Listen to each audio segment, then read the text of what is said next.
Hey everyone, welcome to Intellify. This is Akanksha Vyas.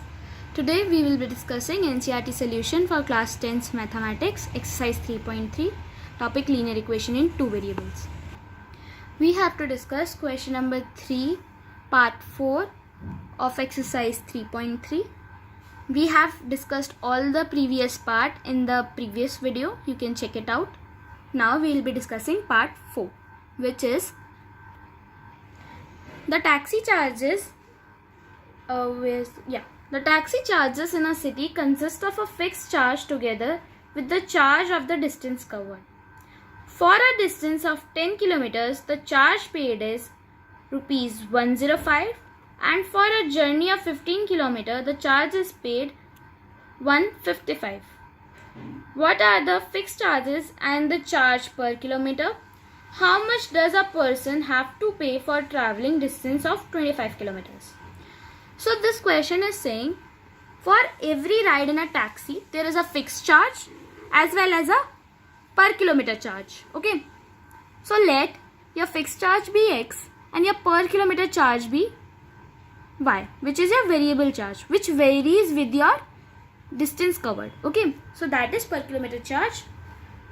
So in the first part, the customer has traveled, or the charge paid for 10 kilometers is 105. So there is a fixed charge. There is a charge for 10 kilometers. That is 10 into Y. Okay. Which is equals to 105. So X plus 10Y is equals to 105. Similarly, in the next condition, there is a fixed charge. There is a charge for 15 kilometers, and which in totality is 155. Now we have two equations and we have two unknown variables. For substitution method, we always find a variable's value from any of the two equations. In variables term only, we derive its value, right? So from the equation 1, I have derived X value because X is alone. So I have made this 10Y on the other side, and X is equals to 105 minus 10Y. This is derived from equation 1. So from whichever equation we derive the variable's value in variables term, we cannot put it back in the similar equation. We have to put it in the different equation. So this value would be inserted in this equation number 2. Okay. By putting its value in equation number 2, we would get Y's value as 10. Now that we have one variable's value in absolute terms, we can put this value in any above the three equations, which is the two given equations according to the question, and the third an absolute equation that we derived. So Y is equals to 10. I have put this value here. Your X would come out to be 5. So your fixed charge is rupees 5 and your per kilometer charge is rupees 10. Okay, this would be a variable charge. Now the question has asked the charge for 25 kilometers.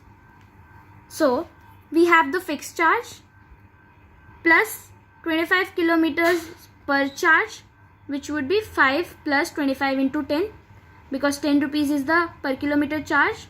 25 into 10 would give us the variable charge, and plus 5 rupees is the fixed charge. So your charge would be 255. Thank you. Now let's do the fifth part of the question, which is a fraction becomes 9 by 11 if 2 is added to both the numerator and denominator, and if 3 is added to both the numerator and denominator, it becomes 5 by 6. Find the fraction. So what is a fraction? There is a numerator and there is a denominator, which we are not given, but we have given that if we add 2 to both the numerator and denominator, we would get 9 by 11. So I have let numerator's value as X, denominator's value as Y. So your fraction would be numerator upon denominator, X upon Y. Now when we will add 2 to both numerator and denominator, your fraction is equals to 9 by 11. Okay. Similarly, in the second condition, they have given if 3 is added, the fraction would become 5 by 6. Now we have two equations, two unknown variables. According to the substitution method, you have to derive a variable's value from any of the two equations, right? So I have derived X value from this equation which would come out to be x is equals to 9y minus 4 by 11. I have derived x value from this equation, so I will not put it back in this equation but in the another equation that we have for the second condition. So by putting its value in this equation, I would get y's value be 9, okay, because this was in y's term. So the equation would come out to be in y's term only. Y would come out to be 9, and then you have to put this y's value in any of the three equations, that is the conditions equation and the derived equation. So I have put it in the derived equation, which is x is equals to 9 into y minus 4 upon 11. Y is 9 only, so 9 into 9 minus 4 upon 11, which would be 9 9s are 81 minus 4 upon 11, which would come out to be 7. So you had your y's value, you have your x value, which is 7. X is equals to 7. So your fraction would be x was your numerator, so 7 in the numerator, and y was the denominator, so 9 in the denominator. Your fraction is 7 by 9. Thank you.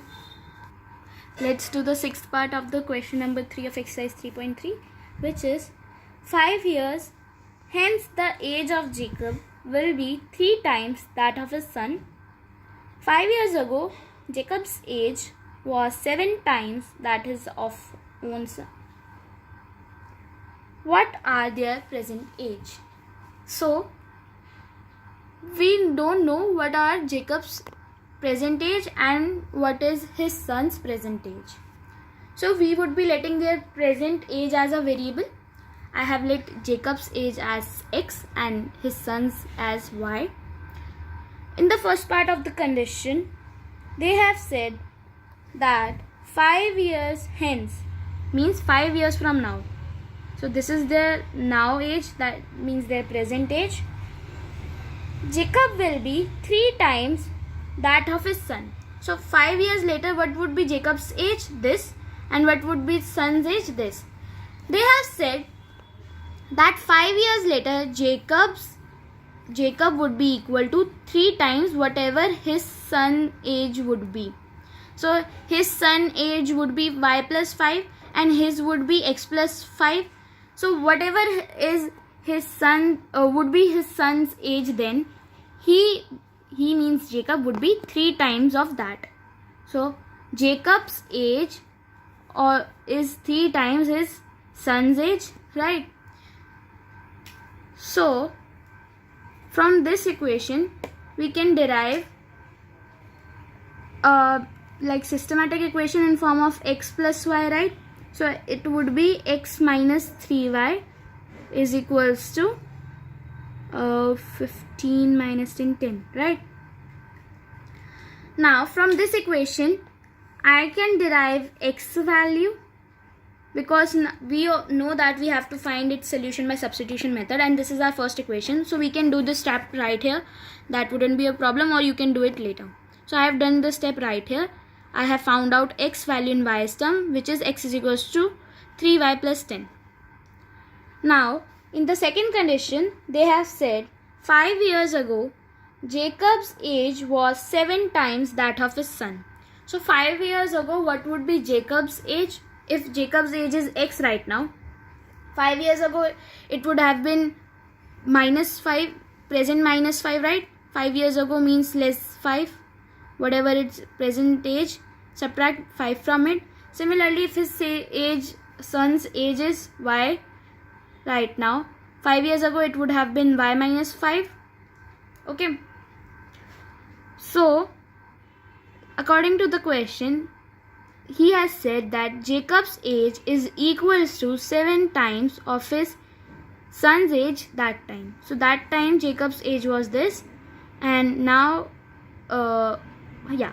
that time Jacob's age was x minus 5 and his son was y minus 5, and that time he was 7 times of his son's age. So x minus 5 is equals to 7 y minus 5 whole bracket close.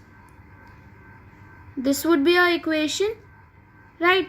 So from here you had derived this equation. This would be your equation number 2. This would be your equation number 1. This, and you have derived this equation from this equation. you will put x value here as following the substitution method. From whatever equation you have derived the value, you do not put it back it again. You put it in the another equation. So you will put this value in this equation. By putting the value, y would come out to be 10. So it means Jacob's present age is 10. And x would come out to be 40 when you will put this y's value in any of the above 3 equations that you had in terms of x. So y's value would come out to be 10 and x would come out to be 40. So Jacob's age is 40 and his son is 10 years old. Thank you.